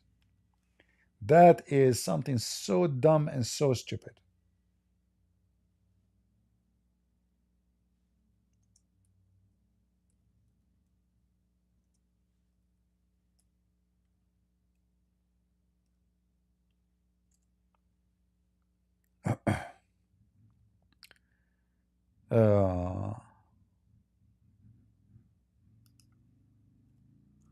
Where is the? Ah, hey, this is the guy. Hmm. This is the one Trump he hired to be his special consultant. Just because his daughter she is married to his son, he gave him a job. But this guy is a businessman. Not only a businessman, an opportunist. Go check his history. He wanted to be a member in the parliament in Lebanon by the support of Hezbollah. He was supported by Al Marada. Al Marada is a group of Christians from a town is called Zgarta in the north of Lebanon, who they ally with Hezbollah. Go check it out. In fact, how they want to give him a clearance for such a job if he was supporting Hezbollah?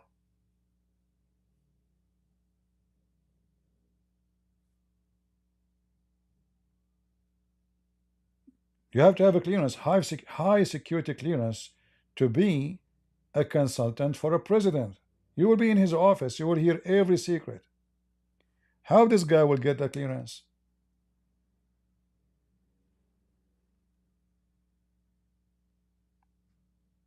You can find his history in 5 minutes in the internet. So just because his son married your daughter, you put him in the position? Are you stupid? Isn't it enough before you brought us Ivanka and her scumbag husband? Didn't you learn your lesson yet? This is why I'm not expecting any smart move by Trump when it's come to abroad. When it's come to economy, I can say yes. I can assure you that.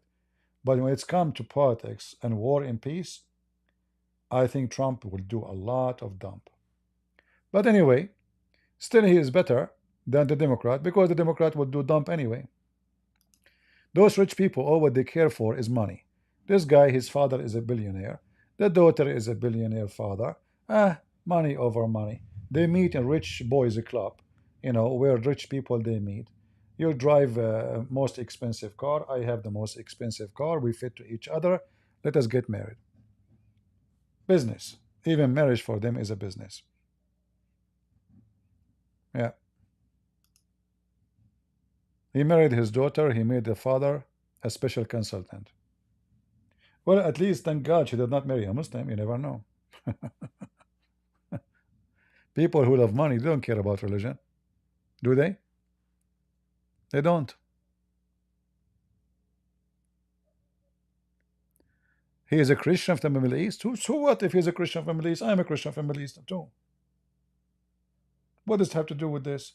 He is a Christian from the Middle East who support Hezbollah. You don't know that in the Middle East there is a Christian who support Hezbollah? You never heard? And why they support Hezbollah? Just to get a position. So this guy, he joined a group sponsored by Hezbollah, so he can win in the election to be a member in the parliament. He failed. Even Hezbollah could not make him a member in the parliament.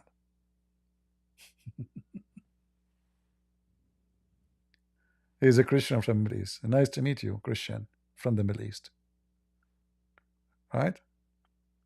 Anyone is a Christian from the Middle East is okay for you, you think? There's a lot of garbage, my friend. There's people, if there is people, they are taking off their panty live on camera to get paid. I mean, do you know what money can do to people? Those are Christians by name.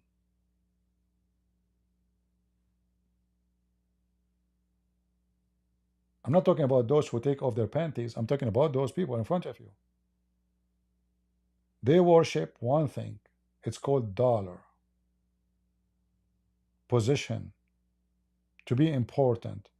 To be in shiny light. In fact, the father-in-law of the daughter of Trump, he should say, no, why you want to give me a job? I'm a billionaire already. Why is he so interested? But because always he was desperate for a position. As I told you, he tried many times to get the ability to be elected in Lebanon. Okay, hold on. How he will be a consultant for America if he have dual citizenship? You see, I don't have dual citizenship. I have only American citizenship. I don't have dual. Dual mean you have two passport. And this guy have two passport. This is why he applied to be a member in the parliament in Lebanon. I mean, is it possible to be a member in the parliament in Lebanon and the same time the consultant of the president of USA and American citizen at the same time? Can I support two government? Can I be loyal to two countries and two government?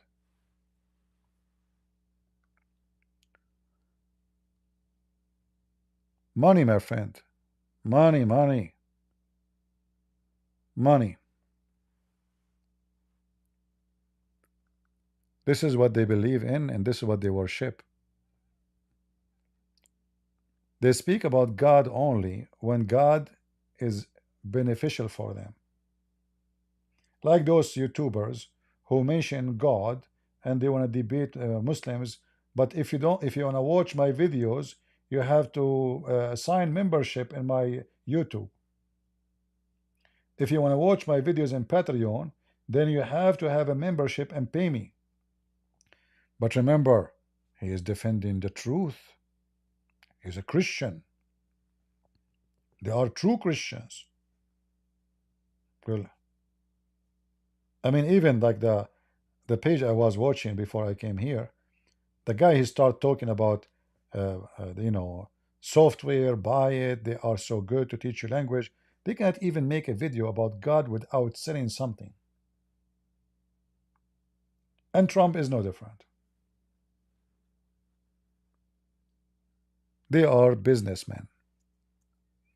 And the naive, he trusts that they are not. And remember, I voted for Trump, and I'm very happy that he won. Somebody said, how you vote for him and you keep criticizing him? Because I'm truthful. I vote for him because we have no other choice. What, we want a Kamala Harris? The passage of time? And she put the flag of the homosexual in the White House and teach our kids to be pervert? We have no choice. I did not vote for Trump because I'm hungry, even though I know he will make the economy better. I voted for him for he will not let them continue their garbage. And the most garbage make me worry is corrupting our generations, the future of America and the future of the world. Because remember, sadly, many countries around the world, they copy the American. If Michael Jackson, he touch his balls when he is dancing, a stupid kid in Korea, he would touch his balls. Why? I don't know. Like, do you even ask yourself when you are dancing, why you have to hold your balls? Michael Jackson hold his balls. So everybody around the world, he have to hold his balls because the American, if the American hold their balls, we hold our balls. If the American let it go, we will let it go. And you will notice what I'm saying is true. Trump, he won. Suddenly everybody is saying Trump is right, even in Europe. 2 weeks ago, the guy is Hitler. 2 weeks ago, he's evil. 2 weeks after, he's right. And now many European leaders, they are trying to copy him. Because they found, oh, look like nationalism is the success. I will win the election. I will copy his role. This is the problem. They copy America. America wrong, they copy it. America right, they copy it. America stupid, they copy it. Nobody want to use his brain. Not even they want to use their balls. They go by the balls of America.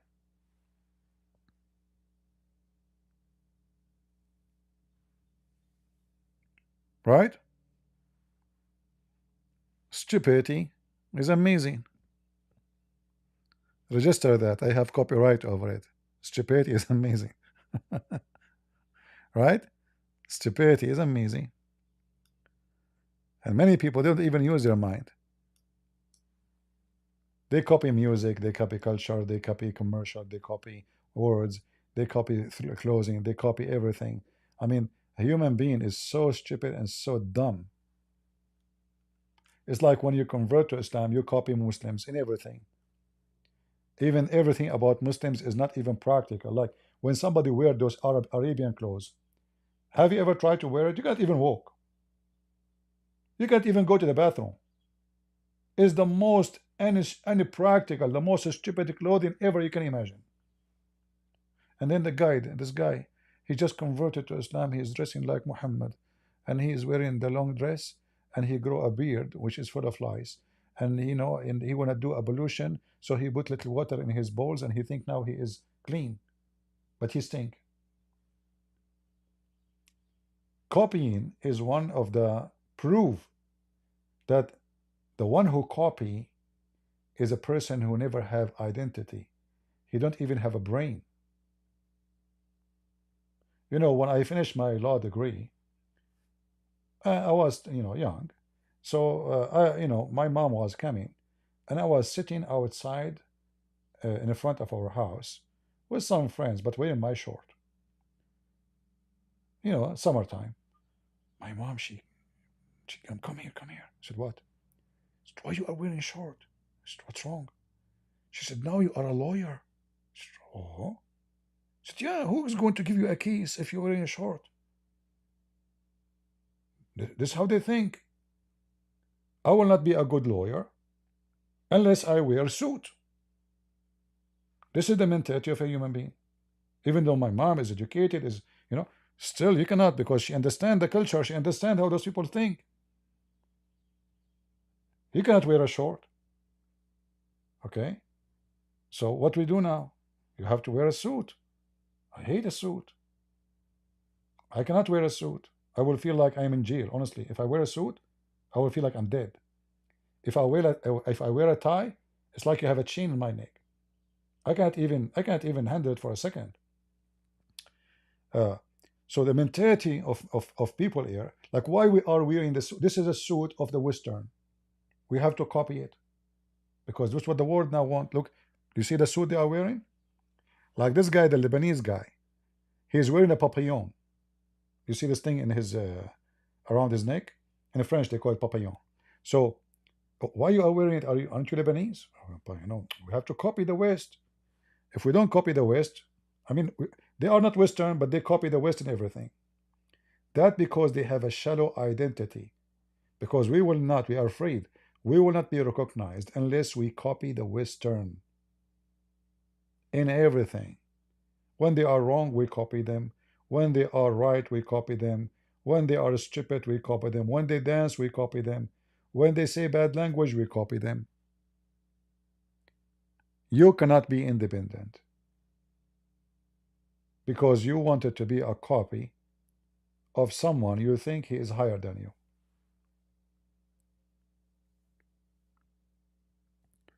You want to wear sharwal? No problem. What's wrong with any clothes? Your clothes, like, do you have to wear exactly the old style? Wear what is practical, But what I'm saying, that we have to dress, a dress code have nothing to do with who we are. Just because the society, they don't accept you without that dress code. Not because this is your dress code. We live in a society. So I understand I cannot walk in the street like Tarzan. Okay, no problem. But do I have to dress like this to be accepted by you?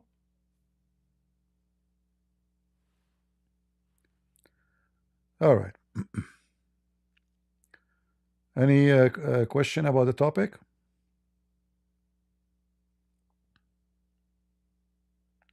The clothing is not a big deal compared to crazy stuff. But you see, even the clothing, like women, they start shorting their clothes to the point, like a woman wearing a short in the street. Is that really a short or a panty?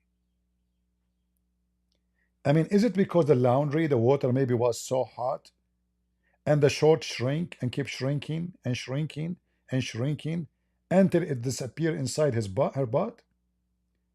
Is that really a short? So they copy and nobody uses a brain. Like, what exactly, why a woman she is wearing such a short? I mean, this is not a short. This is very short. There's even shortage in fabric. Do we have to, I mean, why you don't go naked? I mean, we are fooling who? And why we accept women to wear such a short, but we don't accept men to wear it? If you accept women to wear it, okay, let the men wear these things too. Oh, disgusting. I don't want to see a man wearing. Ah, so because it's a nice butt, there's no butt. If it's an ugly butt, there's a huge butt. So, you know, they lost their identity, there's their ethic, and they are competing in stupidity. They getting naked, getting, you know, dressing like whores. I mean, who in the world want to marry a woman? She is walking in the street and everybody can see every inch in her body. If this is what she do in the street, what she will do when she is in a party? Just a question. Me, myself, I will never marry such a woman. Somebody say go to Brazilian in the beach and you will see. Hold on, you see, I'm not going to defend the Brazilian, but those people used to be naked in Brazil. They are not changing their culture to be like the American. Those people, they live in the jungle and they used to be naked. Women, they used to walk without even a bra. So you are talking about the wrong culture. They have different culture, and their culture is far away from what you are talking about.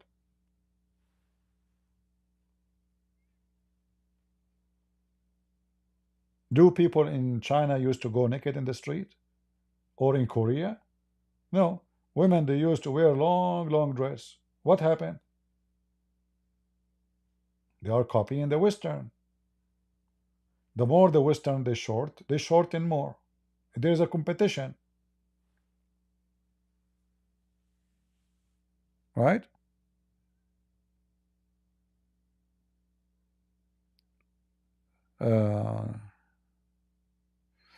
Anyway, we better stop here. Otherwise, we will have a short attack.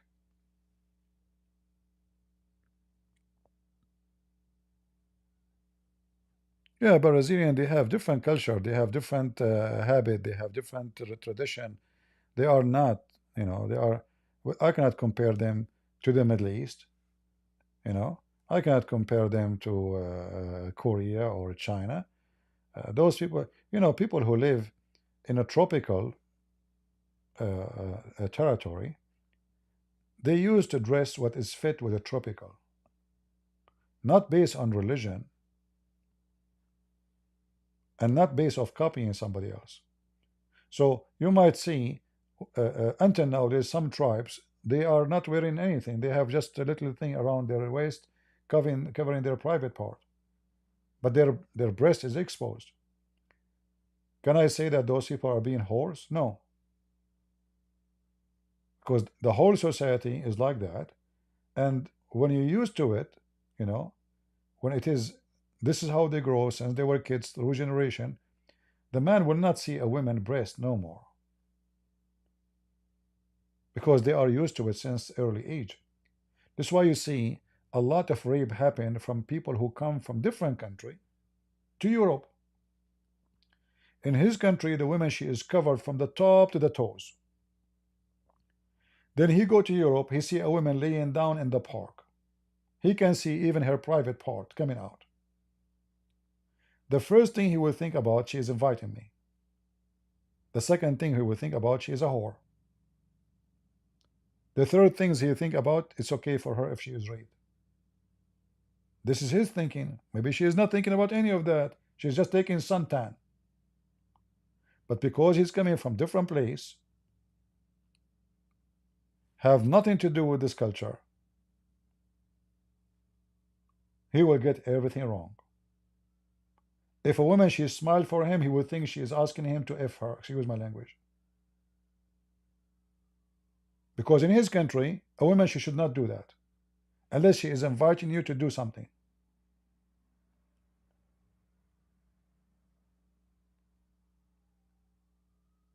So there is a huge problem when it's come to culture. This is why migration of Arab and Muslims into the West is a big mistake. If you go right now and check who is number one people who they are in prison in France, you will see that Arab Muslims, not only Arab Muslims, Morocco, Algeria, Tunisia. Why? Because theft is fine, prostitution is okay, drugs business, mafia, stealing. You bring them to Europe, they will screw it up. So I was saying that people, they copy the West, but there is some group, they don't copy the West, the good things, they copy only the bad things, and they bring their bad with them too. So they add more bad to what is exist of bad already.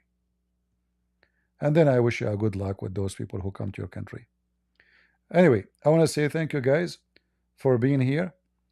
I hope you did learn something about the transformation of the deceivers of ISIS, leaders of Syria, and how the American, as usual, making poo-poo in the Middle East.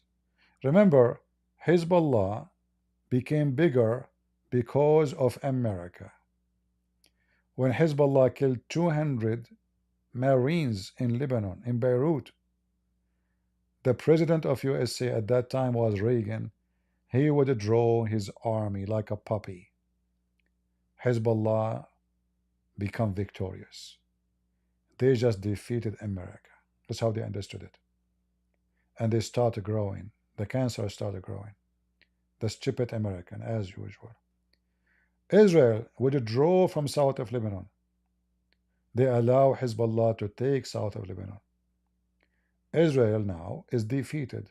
Hezbollah became so proud, started growing and growing bigger and bigger. Look what we did to Israel. Because the stupid Israeli made them look like they are the one who defeated them. History repeats itself. American withdraw from Afghanistan in a very horrible way. Taliban start shouting, we defeated the American. When in fact there was only 2,000 American soldiers in Afghanistan controlling the whole country. Stupid American, they never stop being stupid. Soon Trump, he will withdraw 900 soldiers from north of Syria. Those terrorists will shout, Allahu Akbar, we defeated the Russian and we defeated the American. Look, they withdraw. And now we have Taliban, a new Taliban in Syria. The same what we did in Afghanistan when we sponsored Taliban, Al-Qaeda against the Soviet Union. History repeat itself, and American leaders, they left as a donkey, they will never come back as a horse. I hope I'm wrong, but you have to prove me wrong. Thank you all for being here. May the Lord bless you. God is good. So is Jesus. I mean to that. See you soon. Bye-bye.